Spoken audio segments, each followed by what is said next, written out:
Ayetullah Seyyid Sistani, mesele 386.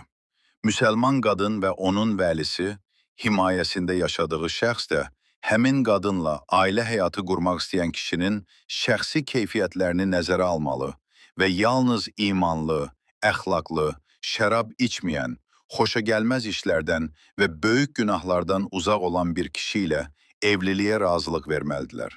Məsələ 387.